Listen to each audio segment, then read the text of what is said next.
my dear students, good morning, Jai Shri Krishna. Myself Raju sir and I heartily welcomes to you in my today's educational YouTube lecture.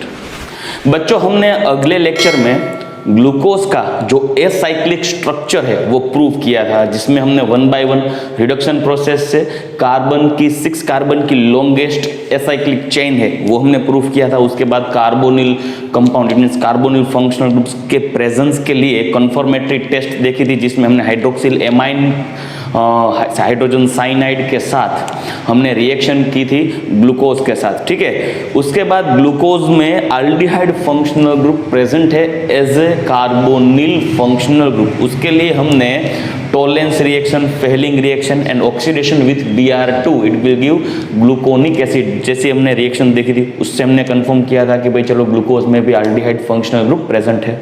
उसके बाद reaction कर दिया था हमने 5OH functional group present है glucose में, उसके लिए हमने एसाइलेशन किया था एसिटिक एसाइल क्लोराइड के साथ या तो एसिटिक एनहाइड्राइड के साथ, और हमें मिला था पेंटा एसिटाइल ग्लूकोज। उसके बाद हमने प्रूव किया था कि चलो भैया अभी 5OH फंक्शनल ग्रुप प्रेजेंट है ग्लूकोज में, मगर लास्ट वाला कार्बन वो प्राइमरी अल्कोहल प्रेजेंट है उस पे, वो हमने कैसे प्रूव किया था ऑक्सीडेशन रिएक्शन से। Reaction with concentrated HNO3 it will give saccharic acid it means dicarboxylic acid, जिसमें पहले और छठे कार्बन पे COOH फंक्शनल ग्रुप है। ठीक है, ओके तो आज हम जो बात करने जा रहे हैं वो है स्टीरियोकेमिस्ट्री के बारे में, मतलब कार्बोहाइड्रेट का स्ट्रक्चरल जियोमेट्री कौन सी है। सर एमिल फिशर ने सभी के सभी कार्बोहाइड्रेट्स के मोलेक्यूलर स्ट्रक्चर को डेवलप किया था। एक्चुअली उसके लिए उसे नोबेल प्राइज भी मिला था, मगर वो नोबेल प्राइज उसके जो एसाइक्लिक स्ट्रक्चर में सब एरर थी वो एरर को क्योर करने के बाद मिला था। सर एमिल फिशर ने जितने भी कार्बोहाइड्रेट्स है उन सभी कार्बोहाइड्रेट्स के एसाइक्लिक स्ट्रक्चर को डेवलप करके दिया, मगर सभी कार्बोहाइड्रेट्स एक दूसरे से उसमें जो फंक्शनल ग्रुप्स है वो फंक्शनल ग्रुप्स के स्पेटियल अरेंजमेंट से एक दूसरे से अलग पाए जाते हैं। मतलब OH फंक्शनल ग्रुप का पोजीशन कौन सा है, और उसके लिए हमें देखना होगा रिलेटिव कॉन्फ़िगरेशंस फॉर कार्बोहाइड्रेट्स। मतलब सर एमिल फिशर ने अलग अलग कार्बोहाइड्रेट्स के जो स्ट्रक्चरल फॉर्मूला है वो डेवलप करके दे दिए, मगर सभी स्ट्रक्चरल जो फॉर्मूलाज है वो एक दूसरे से कैसे अलग पाए जाते हैं उसके लिए हमें देखना होगा रिलेटिव कॉन्फ़िगरेशन फॉर कार्बोहाइड्रेट्स। बहुत ही सिंपल है। ग्लूकोज का जो हमने स्ट्रक्चर देखा था वो ग्लूकोज का स्ट्रक्चर सर एमिल फिशर ने कुछ ऐसा दिया, CHO पहले सबसे पहले अल्डिहाइड फंक्शनल ग्रुप, देन आफ्टर CHOH।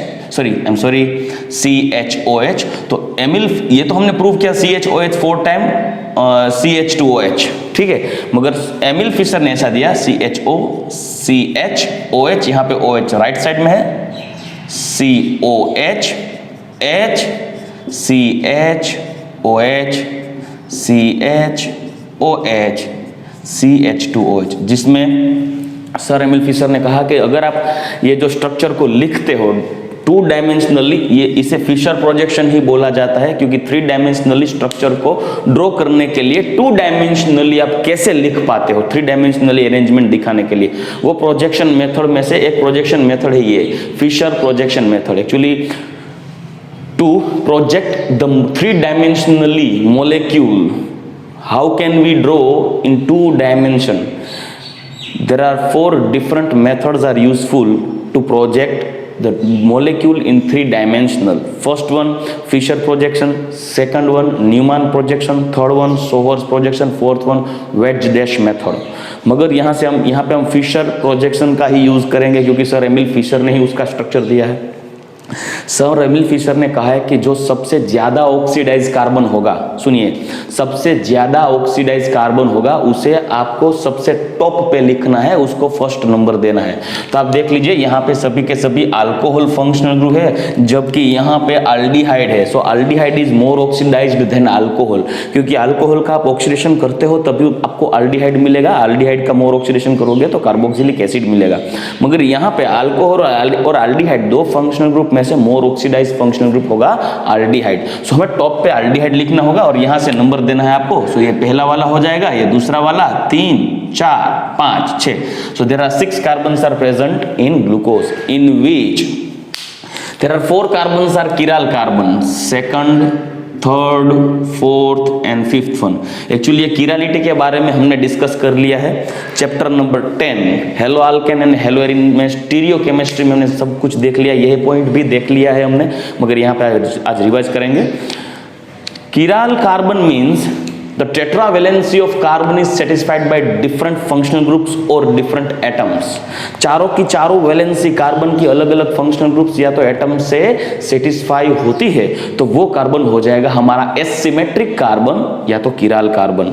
ठीक है, तो एमिल फिशर ने जो कहा है कि अगर जो लास्ट वाला एसिमेट्रिक कार्बन है, लास्ट वाला chiral कार्बन है, अगर वो chiral कार्बन पे OH फंक्शनल ग्रुप अगर राइट साइड में प्रेजेंट है, कहां पे है? राइट साइड में। तो मैंने आपको पहले ही बताया पहला कार्बन किसे बोलना है, टॉप में किसे रखना है, जो मोस्ट ऑक्सीडाइज होगा, तो ये वाला फर्स्ट हो गया।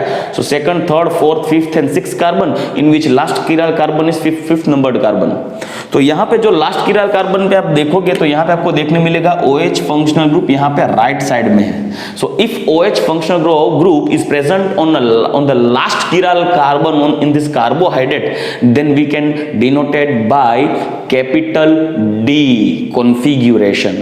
इसे हमें प्रीफिक्स में लिखना होगा ग्लूकोज के नाम से पहले, capital D glucose, D glucose जिसे बोलते हैं D ग्लूकोज।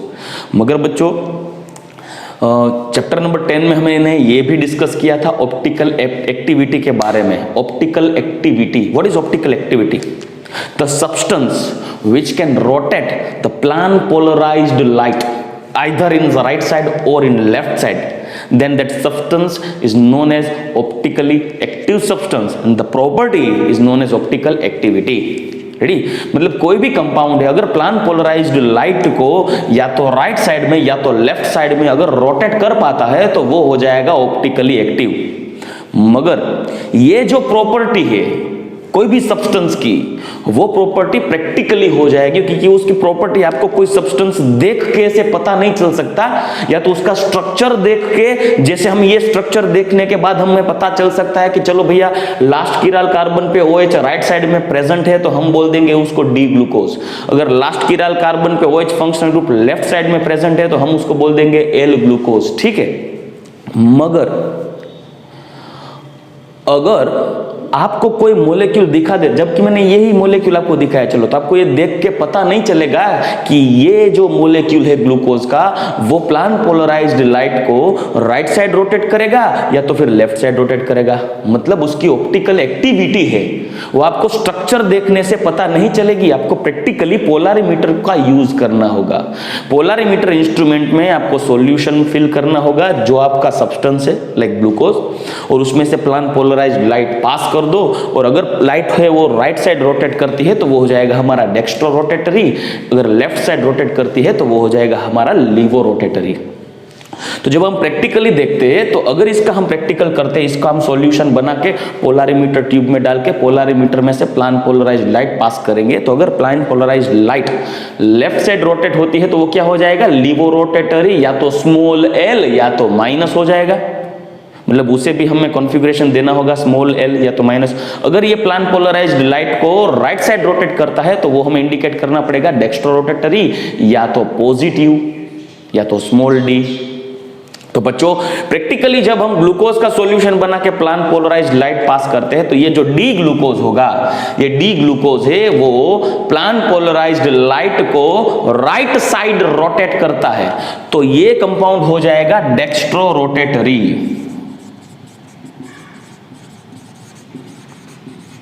ये कंपाउंड होगा डेक्स्ट्रो रोटेटरी, ये डेक्स्ट्रो रोटेटरी है।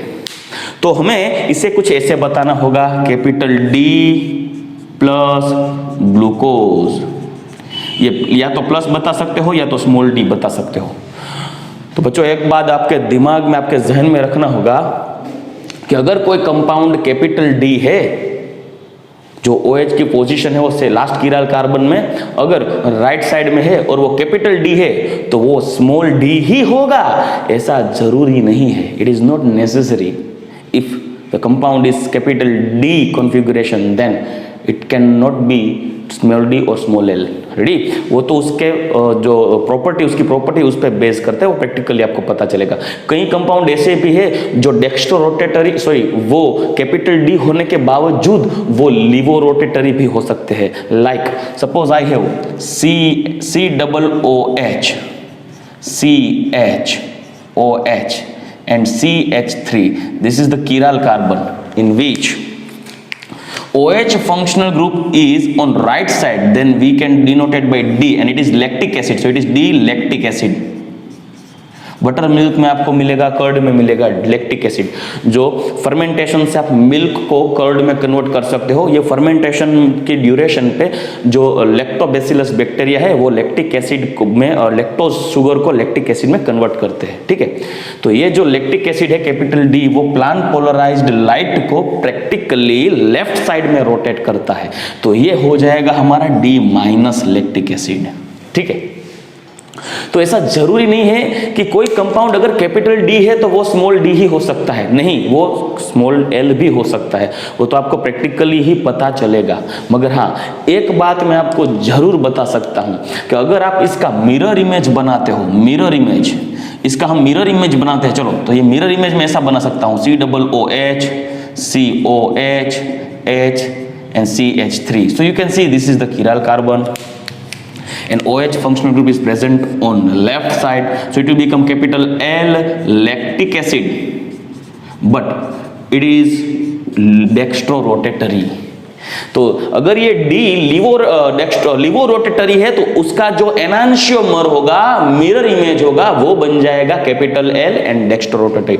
ऑपोजिट वाला आपको पता चल जाएगा अगर आप एक की प्रॉपर्टी जानते हो तो वैसे आपको ये पता चल जाएगा, चलो ये कैपिटल डी प्लस ग्लूकोज है, उसका मिरर इमेज अगर एल हो जाएगा तो वो हो जाएगा लिवो रोटेटरी। मगर मैं आपको ये बताऊंगा कि capital D and small D, capital L and small L के बीच में कोई रिलेशन नहीं है, क्योंकि capital D and capital L is relative configuration. आपको OH फंक्शनल ग्रुप की पोजीशन देख के पता लगाना होगा कि वो कैपिटल डी है या कैपिटल एल है। मगर small D and small L optical activity is a property of compound which can measured by only polarimeter. Practically आपको पता चलेगा पोलैरिमीटर से, ठीक है। मैं यहां पे लिख सकता हूं पोलैरिमीटर, ठीक है। दूसरा वाला एग्जांपल लेता हूं कार्बोहाइड्रेट का ही। अगर मेरे पास है ये CHO, CHOH, CH2OH, तो देखिए बच्चों यहां पे सिर्फ एक ही चिराल कार्बन है हमारे पास, और ये हमारा हो जाएगा पहला वाला कार्बन, दूसरा और तीसरा, और ये OH राइट साइड में है तो ये हो जाएगा डी-ग्लिसरॉल्डिहाइड, जिसमें प्रैक्टिकली जब इसका सॉल्यूशन हम पोलैरिमीटर में फिल करते हैं तो ये हमें शो करता है plus rotatory, it is dextrorotatory. But if we draw the enantiomer of glyceraldehyde by this way, so it is L glyceraldehyde, because here OH functional group is present on left side, so this L-glyceraldehyde is act as a levorotatory compound, optically active compound। तो बच्चों ये हमने देख लिया relative configuration for carbohydrates। if OH functional group is present on right side on last chiral carbon, then it is denoted by capital D configuration।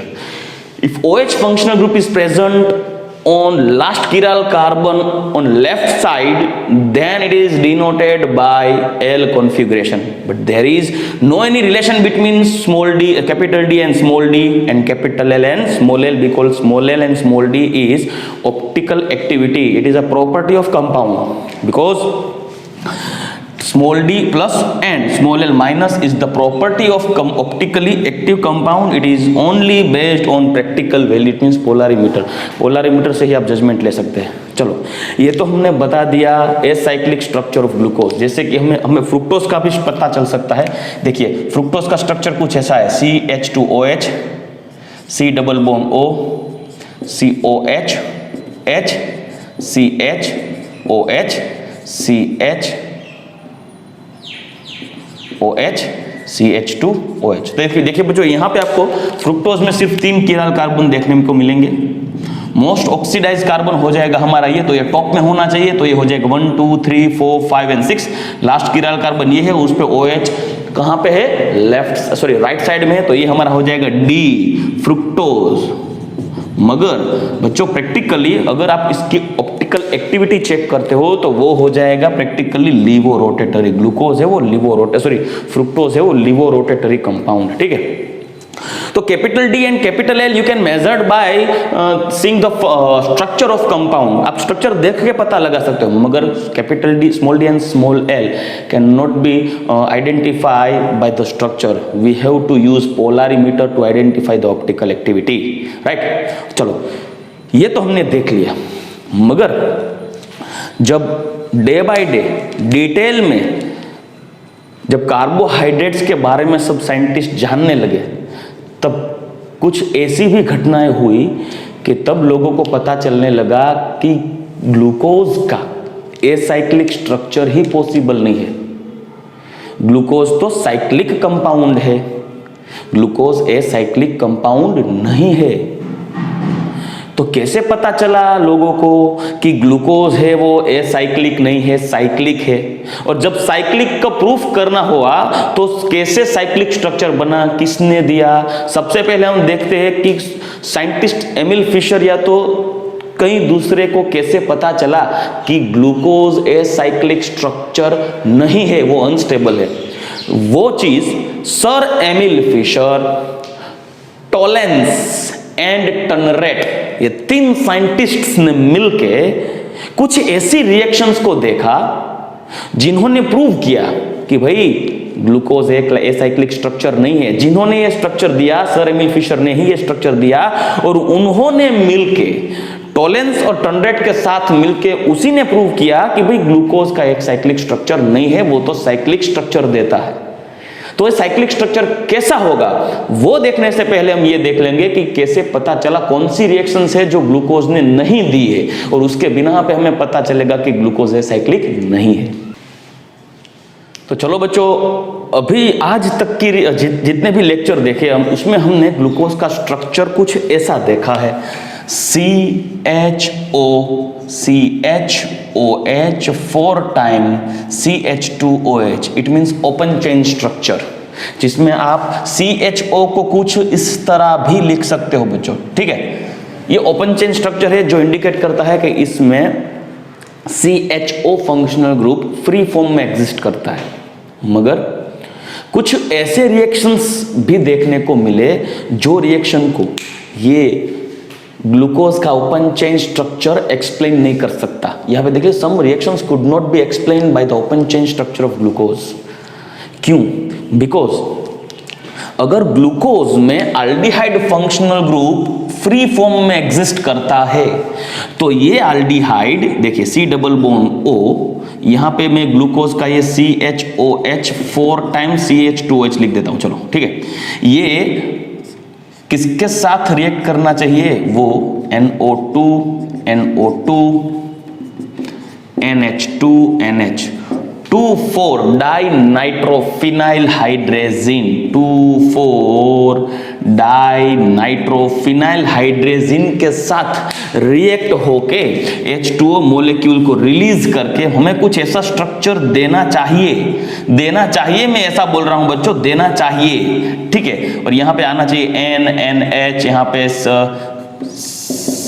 NO2 कुछ ऐसा होना चाहिए अगर ग्लूकोज में फ्री फॉर्म में अल्डिहाइड एग्जिस्ट करता है। तो आप बोलोगे कि अगर ये स्ट्रक्चर सच्चा है, ये स्ट्रक्चर करेक्ट है, तो ये DNP के साथ 2,4 डाइनाइट्रोफिनाइल हाइड्रोजन के साथ टेस्ट देना चाहिए। मगर प्रैक्टिकली जब भी हम प्रैक्टिकली रिएक्शन करके देखते हैं तो पता चलता है कि ग्लूकोज 2,4 डाइनाइट्रोफिनाइल हाइड्रोजन के साथ रिएक्शन ही नहीं देता, which can not give the test with 2,4 dinitrophenyl hydrogen. Exception हो गया, क्यों नहीं देता यार? अगर अल्डिहाइड फ्री फॉर्म में है, फ्री फॉर्म में एग्जिस्ट करता है, तो उसे DNP के साथ रिएक्ट करना ही होगा, मगर कर नहीं रहा। ठीक है, चलो एक्सेप्शनली उसको एक्सेप्शन में जाने देते कि चलो नहीं किया, कोई बात नहीं, दूसरा रिएक्शन देखते हैं। चलो, अगर अल्डिहाइड फ्री फॉर्म में है, यहां पे मैं वापस अल्डिहाइड लिखता हूं, यहाँ पे ग्लूकोज का ये पूरा स्ट्रक्चर है। अगर एल्डिहाइड फ्री फॉर्म में है तो वो सोडियम बाइसल्फाइड के साथ न्यूक्लियोफिलिक एडिशन देना चाहिए।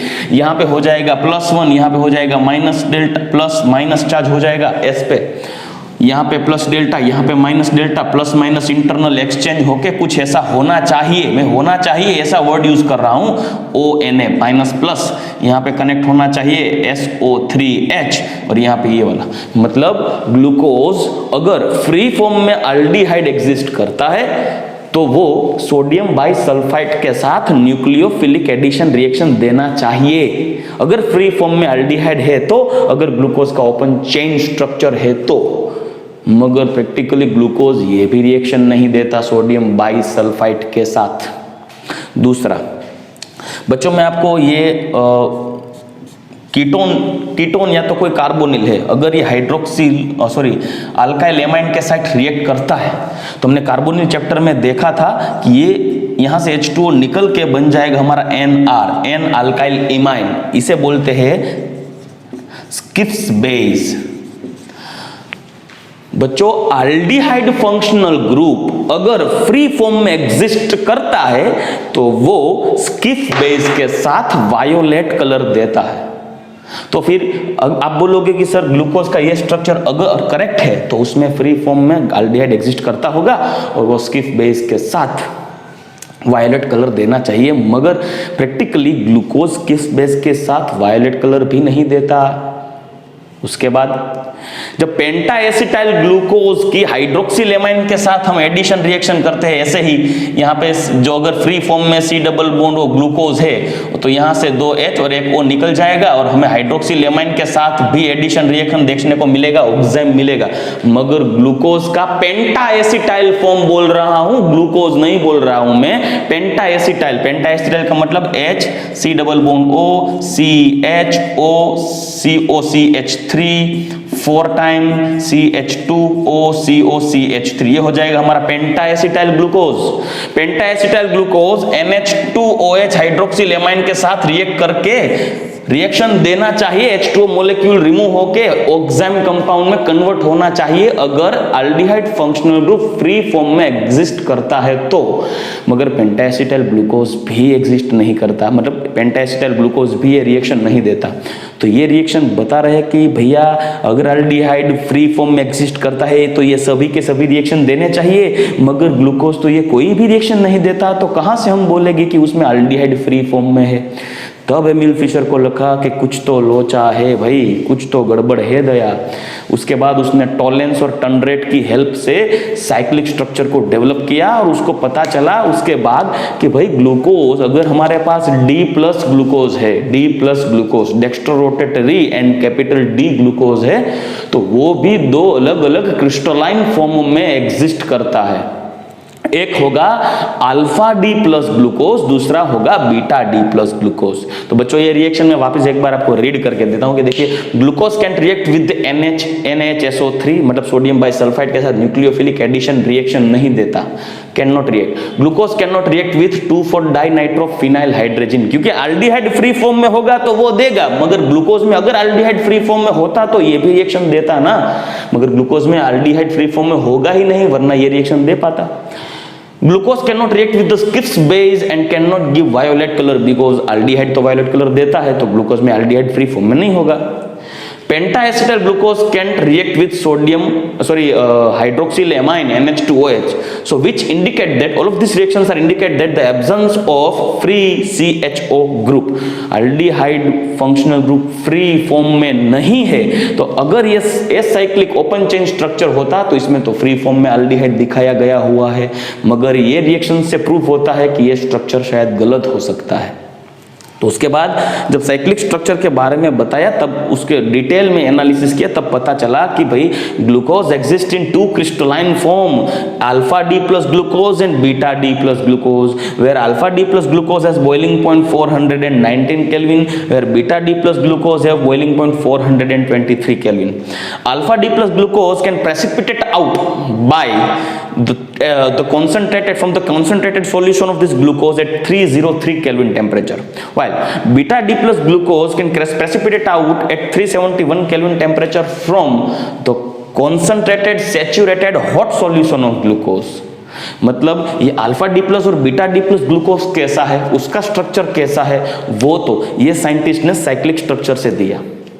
अगर एमिल फिशर ने जो साइक्लिक स्ट्रक्चर दिया है वो भी अलग है, और 1925 में हावर्थ एंड हर्ट्ज नाम के साइंटिस्ट ने अलग ग्लूकोज का स्ट्रक्चर दिया, साइक्लिक स्ट्रक्चर जो पायरेनोज स्ट्रक्चर है, ग्लूकोपायरेनोज, वही करेक्ट है, एक्सरे स्पेक्ट्रोस्कोपी से उसको प्रूव भी किया है। तो बच्चों लास्ट जो लेक्चर अगले लेक्चर में जो हम देखेंगे वो साइक्लिक स्ट्रक्चर देखेंगे कि ये अल्फा डी प्लस और बीटा डी प्लस ग्लूकोज कैसे है, एमिल फिशर ने इसके बेस पे कैसे साइक्लिक स्ट्रक्चर दे दिए, और उसके बाद हावर्थ एंड हर्ट्ज ने कैसे पायरेनो स्ट्रक्चर को प्रूव किया। ठीक है, तो बच्चों अगले लेक्चर में वापस मिलते हैं, तब तक के लिए आगे लूंगा। गुड बाय, टेक केयर, जय श्री कृष्ण।